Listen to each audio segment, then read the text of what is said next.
শেখ হাসিনাকে দীর্ঘ 2 বছর পর সরাসরি দেখা যাবে এমন প্রত্যাশা নিয়েই ফেসবুকে লাইভে ঢুকেছিলেন বিপুল সংখ্যক দর্শক। আওয়ামী লীগপন্থী প্রচার, একাধিক সংবাদ মাধ্যম দাবি করেছিল যে শেখ হাসিনা ভার্চুয়ালি আসবেন, তাকে দেখা যাবে, এমনকি তিনি সরাসরি সাংবাদিকদের প্রশ্নের উত্তরেও কথা বলবেন। কিন্তু শেষ পর্যন্ত শেখ হাসিনাকে দেখা গেল না। ভিডিও কনফারেন্স হওয়ার কথা থাকলেও এলেন অডিও সংযোগ নিয়ে। আর এরপর তার লাইভে ঘটল একটি লক্ষণীয় ঘটনা। সেটা কি? শেখ হাসিনা কথা বলার শুরু করার আগে সমসাময়িক দর্শক সংখ্যা ছিল 2,06,000-এর মতো। বক্তব্য শুরু করার ঠিক 10 মিনিটের মধ্যে সেটি নেমে গেল 1,62,000-এ। অর্থাৎ এই সময়ের হিসেব বলছে দর্শক কমেছেন প্রায় 44,000। এখন প্রশ্ন হচ্ছে, মানুষ কি শেখ হাসিনাকে দেখতে না পেয়েই হতাশ হলেন? তার বক্তব্য কি দর্শকদের প্রত্যাশা পূরণ করতে ব্যর্থ হলো, নাকি এটি ফেসবুক লাইভের নিজস্ব ওঠানামার একটা রহস্য? আর সবচেয়ে বড় প্রশ্ন, যে নেত্রী ভিডিওতে আসবেন বলে প্রচার করার পরেও ভিডিওতে এলেন না, তার ডিসেম্বরে বাংলাদেশে ফেরার ঘোষণা মানুষ কতটা বিশ্বাস করবেন? আজ আমরা 3টি প্রশ্নের সোজা সাপটা উত্তর খুঁজবার চেষ্টা করব। প্রথমত, ভিডিওর প্রত্যাশা তৈরি হলেও শেখ হাসিনা কেন অডিওতে থাকলেন? দ্বিতীয়ত, তার বক্তব্যে তার নিজের প্রত্যাবর্তনের কোনো বাস্তব পরিকল্পনা পাওয়া গেল না কেন? তৃতীয়ত, ডিসেম্বরের মধ্যে বাংলাদেশে ফেরার ঘোষণা রাজনৈতিক বার্তা না বাস্তব সিদ্ধান্ত? শেষের দিকে আমরা দেখার চেষ্টা করব ভিডিও বনাম অডিও এবং ঘোষণা বনাম বাস্তব পদক্ষেপের ফারাকটা ঠিক কোথায় দাঁড়িয়ে রয়েছে। প্রিয় দর্শক, আপনারা দেখছেন প্রথম কলকাতার বিশ্লেষণ ভিত্তিক অনুষ্ঠান প্রাসঙ্গিক প্রসঙ্গ। প্রাসঙ্গিক প্রসঙ্গে আমি সুব্রত আচার্য। চলুন তাহলে আজকে 3টি সোজা প্রশ্নের কঠিন বিশ্লেষণ তুলে আনবার চেষ্টা করি। প্রথমে একটু ফ্ল্যাশব্যাকে যাওয়ার চেষ্টা করছি। 2024 সালের 5 আগস্ট বাংলাদেশ ছেড়ে ভারতে চলে এসেছিলেন বাংলাদেশের প্রাক্তন প্রধানমন্ত্রী শেখ হাসিনা। ঠিক 2 বছর পর 2026 সালের আজকে অর্থাৎ 5 আগস্ট দিল্লিতে foreign correspondent club of south এশিয়ার অনুষ্ঠানে সাংবাদিকদের প্রশ্নের মুখোমুখি হলেন বাংলাদেশ থেকে ক্ষমতাচ্যুত ভারতে আসা শেখ হাসিনা। সঙ্গে ছিলেন তার পুত্র সজীব ওয়াজেদ জয় এবং বেশ কয়েকজন আওয়ামী লীগের নেতা এবং নেত্রী। অনুষ্ঠানের আগে বিভিন্ন সংবাদ প্রতিবেদন দাবি করেছিল যে শেখ হাসিনা ভার্চুয়াল মাধ্যমে জনসম্মুখে আসবেন, এই প্রথমবারের মতো আসবেন বলেও দাবি করা হয়েছিল। এমনকি কোনো প্রতিবেদনে স্পষ্ট ভাষায় লেখা হয়েছিল তাকে এদিন দেখা যাবে।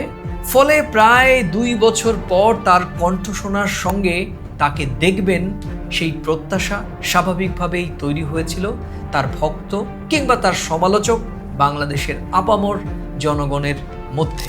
কিন্তু অনুষ্ঠানটি শেষ পর্যন্ত হলো অডিও নির্ভর। শেখ হাসিনার কোনো লাইভ ভিডিও দেখা গেল না। এখন প্রশ্ন আসছে যে ভিডিও কেন হলো না? নিরাপত্তাজনিত কারণে, প্রযুক্তিগত সমস্যা, ভারত সরকারের আপত্তির কারণে, নাকি সচেতন রাজনৈতিক সিদ্ধান্ত? এই বিষয়ে আয়োজক বা শেখ হাসিনার পক্ষ থেকে স্পষ্ট কোনো ব্যাখ্যা পাওয়া যায়নি। তাই ঠিক কোন কারণে এই অনুপস্থিতি সেটি নিশ্চিতভাবে বলা যাচ্ছে না। কিন্তু এর একটি রাজনৈতিক প্রভাব রয়েছে যা উপেক্ষা করার কোনো কারণ নেই। শুরুতেই বলেছিলাম, শেখ হাসিনার বক্তব্য দেবার সময় যখন তিনি শুরু করেন তখন লাইভে দর্শক সংখ্যা ছিল 1,88,000-এর মতো। তিনি বক্তব্য দেওয়া শুরু করার পরই লাফিয়ে বাড়ে দর্শকের সংখ্যা, একদম শীর্ষে পৌঁছে যায় 2,06,000-এর মতো। কিন্তু সেই দর্শক বেশিক্ষণ ধরে রাখতে পারেননি শেখ হাসিনা।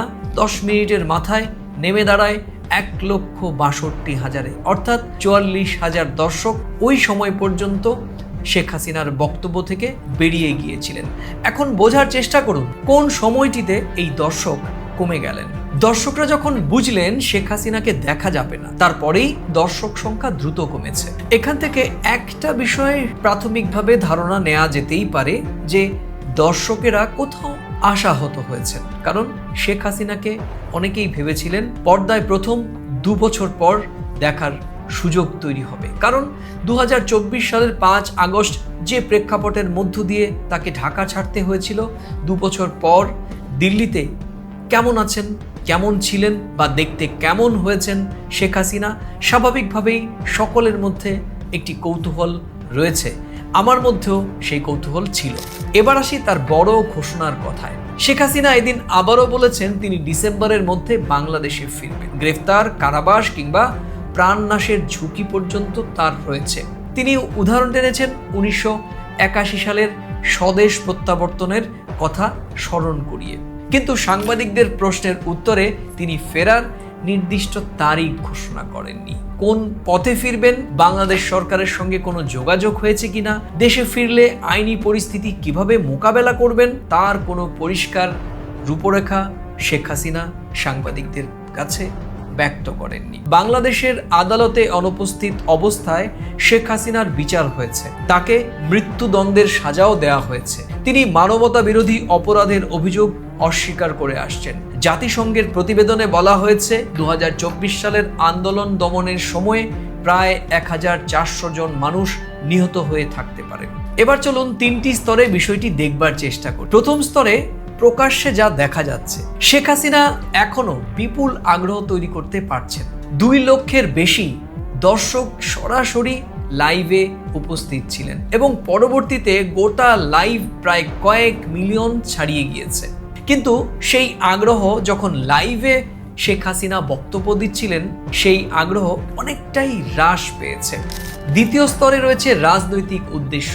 এই অনুষ্ঠানের মাধ্যমে শেখ হাসিনা আওয়ামী লীগের নেতাকর্মীদের বোঝাতে চেয়েছেন দলের কেন্দ্রীয় নেতৃত্ব শেষ হয়ে যাননি, বরং তিনি এখনো নেতৃত্বে রয়েছেন এবং দেশে ফেরার দাবি থেকে পিছুপা হননি।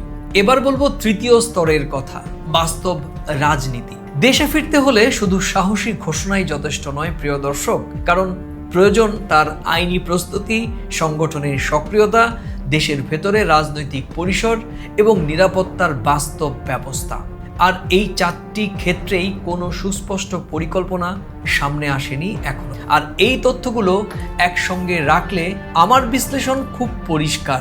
ডিসেম্বরে ফেরার ঘোষণা আপাতত একটি শক্তিশালী রাজনৈতিক বার্তা মাত্র, কিন্তু এখনো সেটি বাস্তব প্রত্যাবর্তনের পূর্ণাঙ্গ পরিকল্পনা বলা যাচ্ছে না।